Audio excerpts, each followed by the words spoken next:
वहीं कांग्रेस कार्यकारिणी अध्यक्ष सुरेश गुप्ता से हमारे संवाददाता स्पर्श शर्मा ने खास बातचीत की है, सुनिए। कार्यकारी अध्यक्ष सुरेश गुप्ता जी हमारे साथ बात करने के लिए मौजूद हैं। सर, 11 दिन हो गए हैं, लगातार पहलवान जो है जंतर मंतर पर धरना देते हुए नजर आ रहे हैं अपनी मांगों को लेकर। किस तरीके से देख रहे हैं कि अंतर्राष्ट्रीय पहलवान है अपनी मांगों को लेकर धरना दे रहे हैं? देखिए, मैं बिल्कुल स्पष्ट एक बात कहना चाहता हूँ कि ये वो पहलवान हैं जिन्होंने इस देश का नाम ऊंचा किया है, कहीं गोल्ड मेडल लेके, कोई सिल्वर मेडल लेके, कोई ब्रॉन्ज मेडल लेके। अगर वो कोई बात कह रहे हैं तो भाजपा की सरकार उस पर सीरियस नहीं है। जनवरी में भी इन्होंने ये बात उठाई थी, कोई कमेटी बना दी, और क्योंकि जो वो शरण सिंह जी हैं, क्या नाम है उनका, शरण सिंह जी, वो एमपी हैं उनके, तो मुझे लगता है कि भाजपा को उनका चाहे मेंबर पार्लियामेंट हो, चाहे हरियाणा सरकार में उनका मंत्री संदीप सिंह हो, चाहे कोई और हो, अगर मान लो संदीप सिंह जी के ऊपर भी आरोप हैं, इनके शरण सिंह जी के ऊपर भी आरोप हैं, तो मैं ये समझता हूँ कि मतलब भाजपा के लिए या तो ये नॉर्मल बात है। वैसे तो उन्होंने कहा बेटी बचाओ बेटी पढ़ाओ, तो उस पर कहीं बीजेपी खरी नहीं उतरती नजर आ रही। और मैं कहता हूं भारत के प्रधानमंत्री आदरणीय नरेंद्र मोदी जी को इनका इस्तीफा तुरंत ले लेना चाहिए और हमारे पहलवानों की बात सुनी जानी चाहिए, और कांग्रेस पार्टी और हम उनका समर्थन करते हैं। लेकिन सर, जिस तरीके से पॉलिटिकल पार्टीज का समर्थन यहाँ पर मिलता हुआ नजर आ रहा है, कहीं ना कहीं आरोप लगाएंगे कि पॉलिटिकल पार्टीज जो है समर्थन कर रही है, लेकिन निशाना तो जो सरकार है वहीं पर साधती हुई नजर आ रही है। सर ऐसा है, देखिए, मतलब पॉलिटिकल पार्टी अगर किसी के साथ अन्याय होगा तो उसके साथ खड़ी ही होगी, और देश की बेटियों के साथ अन्याय हो रहा है, और वो भी वो जिन्होंने देश का नाम ऊंचा किया है।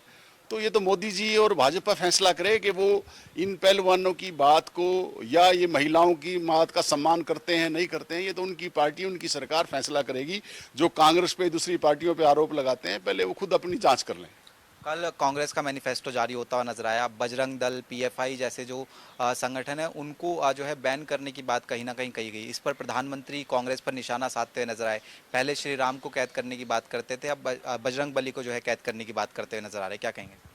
देखिए, मैं एक बात बिल्कुल स्पष्ट करता हूँ, मैं आदरणीय भारत के प्रधानमंत्री नरेंद्र मोदी जी से प्रार्थना ही करता हूँ कि देश महंगाई से जूझ रहा है, भूखमरी से जूझ रहा है, गरीबी से जूझ रहा है, बेरोजगारी से जूझ रहा है, अपराध से जूझ रहा है, भ्रष्टाचार से जूझ रहा है।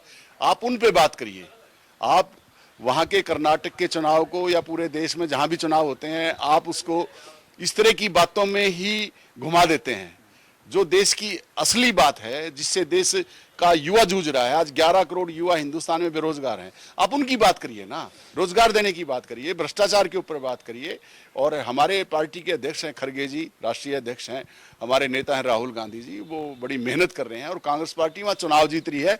और ये जो धार्मिक बातों को उलझा के मोदी जी बार बार चुनाव जीतना चाहते हैं, अब देश की जनता समझ गई है, उनकी पहलुओं पे उनकी बातों में नहीं आएगी। देश अब जवाब चाहता है महंगाई के ऊपर, और युवा चाहता है रोजगार के ऊपर और बेरोजगारी के ऊपर, और जो भ्रष्टाचार है देश के अंदर, जो अडानी जी ने इतना बड़ा अपराध किया और 11 लाख करोड़ रुपए हिंदुस्तान के दूसरे लोगों के एकदम उस शेयर मार्केट में मर गए, उसके ऊपर मोदी जी ने कोई वो मतलब आक्षेप नहीं किया। 20,000 करोड़ रुपए का बार बार हमारे नेता राहुल गांधी जी कहते हैं ये किसका पैसा है, उसके बारे में वो कोई जवाब नहीं देते। जब उनकी बात आती है तो मोदी जी और भाजपा सरकार चुप हो जाती है। धार्मिक मुद्दों की ओर देश को ले जाना चाहती है, उससे पेट थोड़ी भरेगा किसी का। सर, हरियाणा में हम देख रहे हैं कि लगातार बारिश भी होती हुई नजर आ रही है। किसानों के सामने कई तरह की समस्याएं जो है देखने को मिलती हुई नजर आ रही है, खास तौर पर गेहूं की फसल को लेकर, क्या कहेंगे सर? देखिए, वहाँ पे भाजपा की सरकार है, हमारे मुख्यमंत्री हैं वहाँ पे खट्टर साहब, बात तो कहते हैं पर रिजल्ट कुछ नहीं आता। किसान परेशान है, गेहूं मंडियों में पड़ी है और तुल भी गई, वो भीग रही है, फिर वो आड़ती की कटेगी, आड़ती को पूरी 2.5% आड़त नहीं दे रही है। इनका तो रवैया ना तो आड़तियों के प्रति रचनात्मक है, ना किसान के प्रति रचनात्मक है, ना गरीब के प्रति रचनात्मक है, ना बेरोजगारी के प्रति रचनात्मक है। हरियाणा में तो बेरोजगारी नंबर 1 है।